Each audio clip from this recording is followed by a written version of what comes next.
귀납적 성경 연구 공부하도록 하겠습니다. 오늘은 6장부터 9장까지 같이 좀 살펴볼게요. 6장부터 볼까요?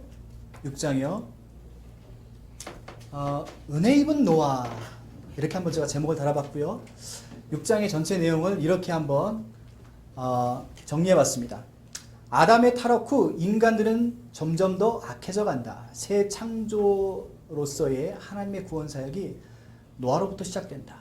오알들이 애굽에서 탈출하여 구원을 받은 것처럼 그 이전의 역사 가운데서도 하나님의 구원의 실천은 계속되어 왔다. 하나님께 은혜를 입은 노아를 통해서 오알에게 베푸신 하나님의 은혜의 메시지를 살펴보아야 한다. 자, 우리가 1장부터 5장까지 제가 강의를 좀 해드렸는데요. 1장, 5장을 간략하게 정리하는 시간 가질게요. 자, 1장은 창조에 대한 얘기입니다. 그죠? 하나님의 창조주 되심. 자, 2장은요, 인간 창조에 집중하고 있죠? 인간 창조, 관계입니다, 관계. 3장은요, 타락입니다. 근데 그 타락 안에 구원이 숨겨져 있는 거 여러분들 보셔야 돼요. 그래서 타락과 구원에 관한 이야기입니다. 그리고요, 4장은요, 예배에 관한 이야기죠? 예배. 그리고 4장 중반절부터 5장까지는요, 통치에 관한 얘기입니다. 통치. 그래서 이 5가지 캐러고리가요, 계속해서 성경에 반복되면서 내용들을 구성하고 있어요. 그래서 1장부터 5장까지의 주제들만 여러분들이 머릿속에 딱 집어넣어도요, 성경 어디를 피시든지 이 5가지 캐러고리 안에 분명히 속해 있어요. 어딘가에는. 오케이? 자, 그래서 하나님의 창조, 그 다음에 하나님과 인간과의 관계, 근데 인간의 죄 때문에 타락하고 그 타락으로부터 구원하신 하나님, 그렇게 구원받은 백성들은요, 누구만은 섬기고 예배해야 돼요? 하나님만 섬기고 예배해야 된다. 이거는요, 결국 하나님 나라의 통치에 관한 이야기로 연결됩니다. 그래서 창조, 관계, 타락, 구원, 예배, 통치, 이런 5가지에서 6가지의 주제들이 사이클로 돌아간다. 이렇게 보시면 되겠어요. 이렇게 정리하시면요, 성경을 이해하는 데 큰 도움이 됩니다. 자, 6장부터 다시 돌아가면요, 6장, 9장까지 내용은 노아, 홍수에 대한 그 이야기로 쭉 연결되어 있죠. 자, 우리가 몇 번 실습을 같이 봤듯이 분석을 하고 그 다음에 그 분석에 대한 관찰 도구를 좀 쓴 다음에 그 다음에 이 2가지를 합쳐서 5월 입장에서, 원독자 입장에서 퀘스천, 질문을 달아보고 답을 하는 이런 형식으로 우리가 지금 성경 연구 공부를 계속하고 있습니다. 오늘 6장을 통해서는 한 포인트를 좀 짚고 넘어가고 싶은데요. 이 성경에는 구조라는 게 있어요. 구조. 예를 들어서 여러분들 초등학교, 중학교 때 국어 시간에 한 편의 소설이라든가 어떤 이야기들을 여러분들이 공부하거나 읽을 때마다 이런 구조 많이 생각나실 거예요. 기승전결. 그죠? 그래서 주로 동양 문학은요, 기승전결의 원칙에 따라서 그 저자가 하고 싶은 얘기를 마지막에 넣습니다. 결론에. 그죠? 근데 서양 문학은요, 주로 처음에 주제를 딱 얘기해요. 저자가 하고 싶은 얘기를 첫 줄에 딱 놓고 그 다음에 그것을 풀어가요. 쭉 풀어가요. 그 다음에 마지막으로 또 결론을 다시 반복하고. 그런데요, 히브리 문학 중에서는요, 아주 독특한 구조가 있어요. 마지막에 메시지를 넣는 것도 아니고요, 처음에 넣는 것도 아니고요, 중간에 넣어요. 중간에. 그거를요, 신학적으로는 카이아즘이다 그래요. 그 성경 안에는 카이아즘 구조가 굉장히 많아요. 그러니까요, 이스라엘 사람, 유대인으로 태어난 사람들은요, 그런 문학 구조를 그냥 학교에서 배워요. 그러니까 이렇게 쭉 책을 읽다 보면요, 이것이 카이아즘인지 아닌지 그냥 알게 돼요. 근데 우리 같은 사람들은 잘 모르잖아요. 그런 구조를 배워본 적이 없기 때문에. 그죠?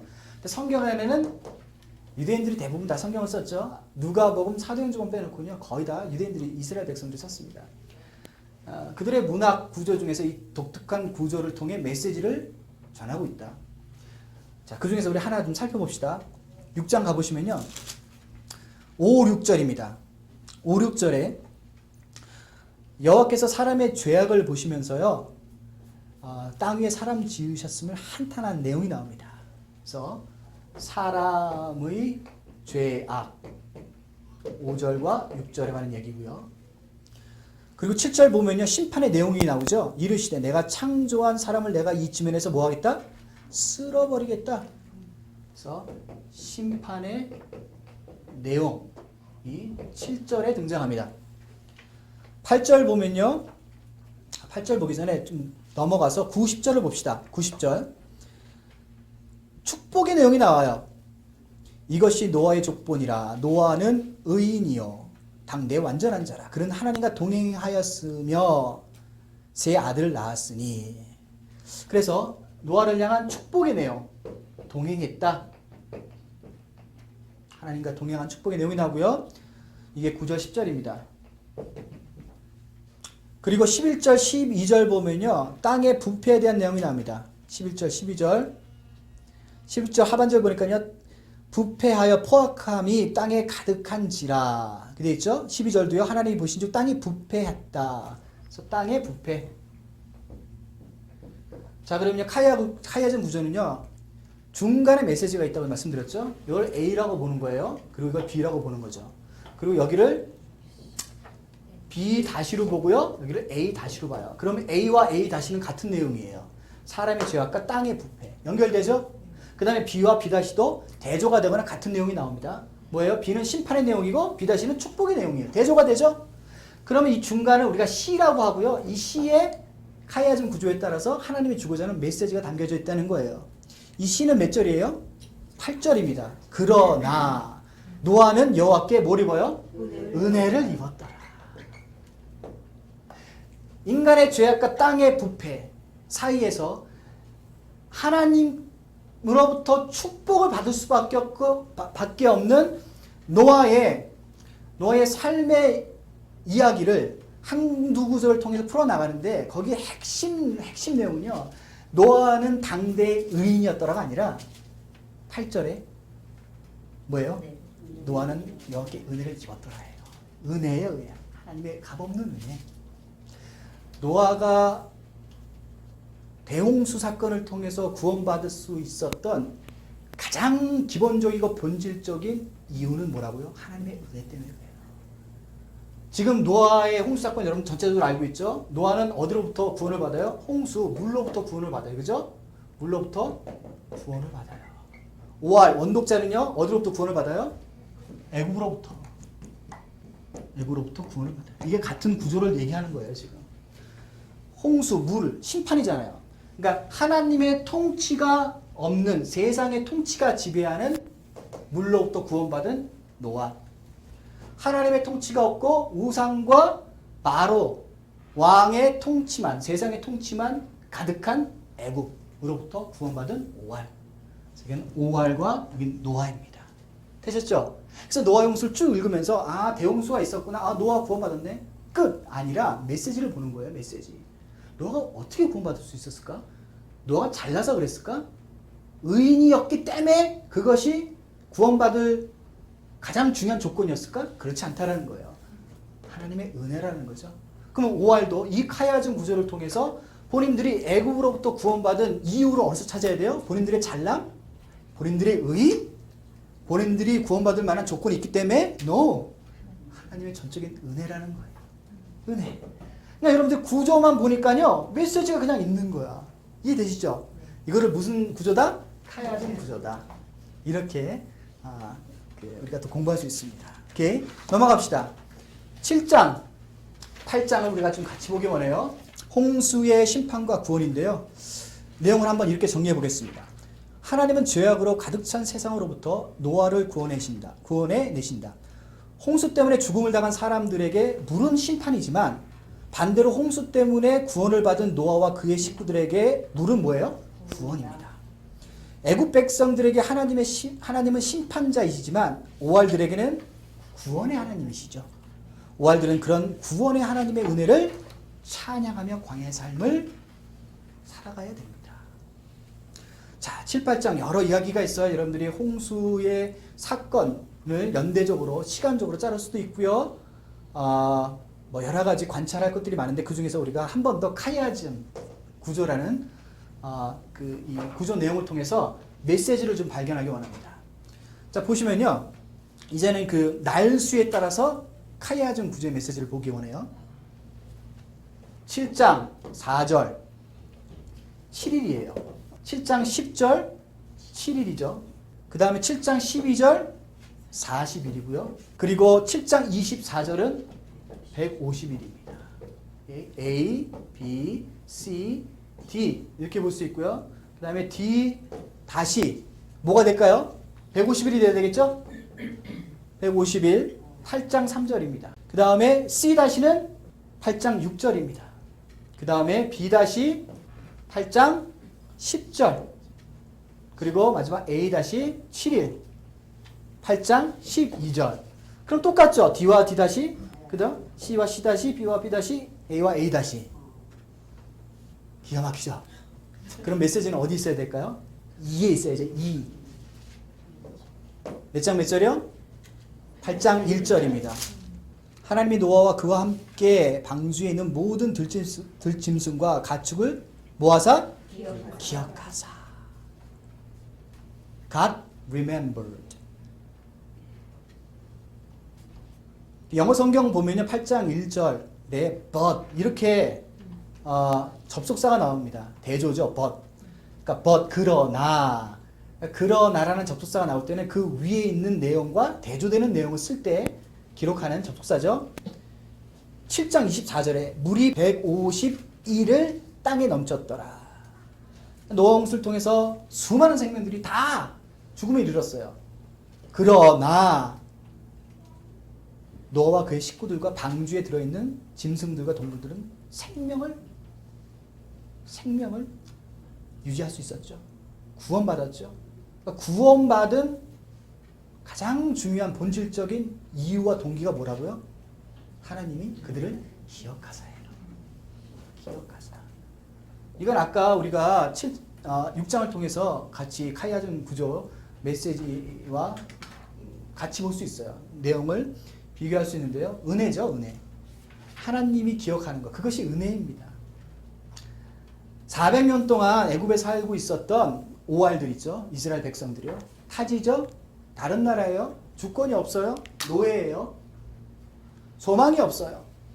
그런 노예들을 향해서 하나님이 구원의 일을 시작합니다. 노아를 기억하사 방주를 통해서 구원하신 하나님이 이스라엘 백성들 오알들을 기억하사 애굽으로부터 구원하신 하나님으로 지금 노아의 홍수 사건이 메시지화되고 있다는 거예요. 그들을 기억하신 하나님, 그 하나님이 누구이신지 그들이 알아가야 되겠죠. 그리고 그 하나님의 은혜만을 찬양해야 됩니다. 그 하나님의 기억하심 때문에 자신들이 구원받았다라는 이 진리와 사실을 놓치지 말아야 되겠죠. 그렇게 기억하신 하나님의 그 사랑과 은혜 가운데 매일매일 감사함으로 예배하고 그분과 관계하는 것, 그것이 신앙이에요. 그것이 그들이 언약의 땅과 가나안 땅에 들어갈 만한 그런 하나님께서 먼저 제시한 언약의 내용의 조건이자 그 다음에 그들에게 있어서는 절대 필요로서 지금 하나님께서 메시지를 주고 있다. 그렇게 여러분들이 이 7장 8장을 카이아즘 구조를 통해서도 관찰하시면 좋을 것 같습니다. 마지막 장으로 갈까요? 9장입니다. 노아와 맺은 언약인데요. 소제목을 제가 세상 통치의 종말과 새 창조의 사역 이렇게 한번 잡아봤어요. 9장 1절부터 17절까지의 내용은 이렇게 정리해 보겠습니다. 하나님은 노아와 언약을 맺으신다. 그 언약은 노아 한 사람에게 국한되지 않고 그 후손과 모든 생물에게까지 적용된다. 이는 아브라함 한 사람에게 맺으신 언약이 그의 후손 모두에게 적용되는 것과 같은 원리이다. 심판으로 끝내시지 않고 새로운 창조의 사역을 이루어 가신 하나님의 은혜가 오알들에게 어떤 메시지를 주고 있는지 살펴보아야 한다. 그렇게 한번 정리했습니다. 자, 여기서도 또 카이아즘 구조가 또 나오는데요. 마저 한번 또 카이아즘 구조를 통해서 하나님의 메시지를 좀 살펴보도록 하겠습니다. 자, 보시면요. 9장 1절입니다. 하나님의 명령이 나오죠. 하나님이 노아와 그 아들들에게 복을 주시며 그들에게 이르시되 생육하고 번성하여 땅에 충만하라. 그래서 하나님의 명령입니다. 자, 그리고 2절부터 3절에는요. 인간에게 어떤 것을 허락하십니다. 자, 3절 보면요. 모든 산 동물은 너희의 먹을 것이 될지라. 그래서 인간에게 허락된 내용에 대해서 2절과 3절이 나오고요. 그 다음에 5절, 6절 보면요. 인간에게 허락되지 않은 내용들이 나옵니다. 5절, 6절이요. 뭐예요? 뭐는 허락하지 않습니까? 피입니다. 피. 피는 너희들이 먹지 말라. 피는 너의 것이 아니다. 그 다음에 7절 보면요. 하나님의 명령이 또 나오죠. 너희는 생육하고 번성하여 땅에 가득하여 그 중에 번성하라. 그래서 하나님의 명령. 그래서 A와 A-가 같은 내용이죠. 명령. 그 다음에 B와 B-가 같은 내용입니다. 대조가 되지만 인간에게 허락된 것과 허락되지 않은 것. 그러면 카이아즘 구조에 따라서 메시지는 몇 절 있을까요? 4절. 그렇게 볼 수 있죠. 4절을 한번 읽어볼까요? 그러나 고기를 그 생명되는 피채 먹지 말아라. 피를 뭐라고 해요 지금? 생명이라고 하고 있습니다. 피를. 하나님의 명령을 한 문장으로 딱 축약해서 카이아즘 구조에 따른 C 중간 내용의 메시지로 좀 넣고 있습니다. 피입니다. 피는 생명이고요. 이 피는 누가 주관하신다고요? 하나님이 주관하세요. 하나님의 주권자 되심을 지금 메시지로 주고 있는 겁니다. 그 다음에 이 명령은요, 노아에게 줬지만은 노아뿐만 아니라 그 후대에 모든 인간들에게도 피는 손대지 말고 피는 먹지 말아라 라고 레위기라든가 신명기라든가 여러 이스라엘의 율법 가운데 하나님께서 적시하시고 또 명령하고 계시는 것을 우리가 볼 수 있습니다. 생명의 주관자 되신 하나님, 그 하나님께서 노아의 생명을 살리셨다는 거예요. 지금 오알들에게도 이 메시지는 동일합니다. 그래서 피를 먹지 말라는 명령을 들 때마다 하나님의 주권과 하나님의 생명의 그 거룩함을 그들은 기억해야 됩니다. 그래서 하나님께서 노아를 홍수로부터 구하는 것처럼 애굽에서 구원하신 그 하나님의 생명권, 하나님의 권위와 주권하에 복종하며 사는 것, 그것이 바로 하나님 나라의 통치에 따라 살아가는 순종된 삶입니다. 그런 삶을 살아갈 때 하나님께서는 그들에게 허락하셨던 아브라함의 언약의 내용적 성취가 곧 이루어질 것이라는 확인과 그리고 그렇게 하시고야만 하나님의 성실하심이 그들을 광야의 땅에서 인도하고 또 그들과 함께 동행하는 하나님으로서 그들에게 임재할 겁니다. 오늘도 마찬가지죠. 하나님의 주권과 하나님의 생명권과 하나님의 권위, 그 아래 그 하나님의 통치를 받는 인생이 바로 하나님 백성의 인생이고 예수 제자의 삶의 정도라는 것. 우리가 그 메시지를 잊지 말고요. 노아 홍수를 통해서 구원하신 하나님을 찬양하며 예배하는 그런 우리 모두가 됐으면 좋겠습니다. 감사합니다. 수고하셨습니다.